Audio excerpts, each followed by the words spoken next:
Hoy vamos a meternos de lleno en la ciencia, qué hay detrás de cómo aprendemos y, sobre todo, por qué parece que se nos olvida todo a la primera de cambio. A ver, seguro que esto le suena a todo el mundo. ¿No os ha pasado nunca? Esa sensación, esa frustración de estudiar algo, de creer que ya lo tienes y que de repente, a los pocos días o incluso horas, ¡puf!, se ha esfumado. Pero ojo, que esto no es un fallo nuestro, para nada. Es, en realidad, una parte fundamental de cómo funciona el cerebro, que vive en una tensión constante entre guardar información nueva y, bueno, deshacerse de ella. Y para entender bien este tira y afloja, hay que conocer a los dos protagonistas de esta historia, las dos fuerzas clave que se activan cada vez que intentamos aprender algo.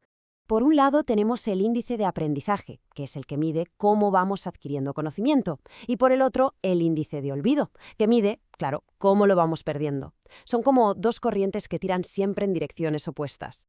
El índice de aprendizaje no va solo de qué aprendemos, sino de la rapidez y la eficacia con la que lo hacemos. Podríamos decir que es la medida de nuestro progreso. Ahora, lo interesante aquí es que este ritmo no es algo fijo, que va, depende de un montón de cosas, de lo difícil que sea el tema, de las ganas que le pongamos y, algo que es crucial, de cómo nos lo enseñen o de cómo lo estudiemos.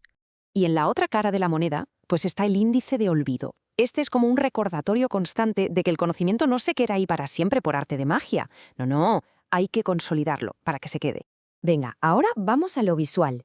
Vamos a ver cómo todo esto que hemos contado queda reflejado en un par de gráficos que lo explican de maravilla.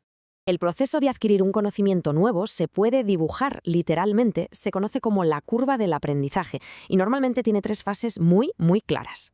Primero, empezamos despacito, ¿no? Es la fase de familiarización cuando nos hacemos a la idea de lo básico.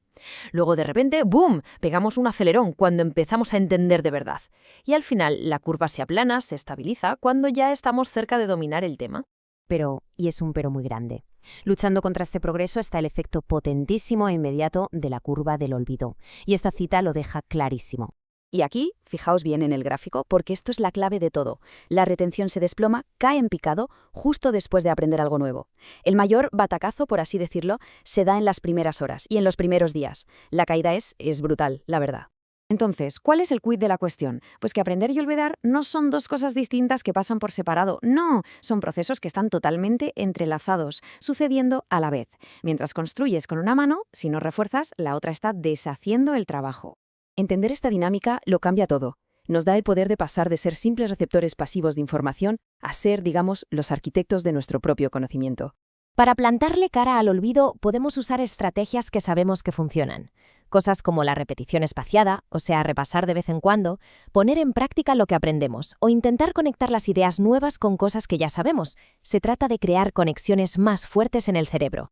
Al final, el objetivo de todo esto no es simplemente acumular más datos, sino conseguir que lo que aprendemos se quede de verdad con nosotros, que pase de ser algo temporal a un conocimiento sólido y duradero. Y claro, esto nos obliga a replantearnos de arriba a abajo qué significa de verdad aprender algo. La gran conclusión es esta: aprender no es como llegar a una meta y ya está. Es más bien un ciclo, un proceso dinámico de ir adquiriendo cosas y reforzándolas continuamente. Nunca se para. Así que, ahora que hemos puesto las cartas sobre la mesa, que entendemos un poco mejor estas fuerzas invisibles, la gran pregunta queda en el aire. Sabiendo todo esto, ¿cómo cambia nuestra forma de afrontar el aprendizaje? ¿Es algo en lo que sin duda vale la pena pensar?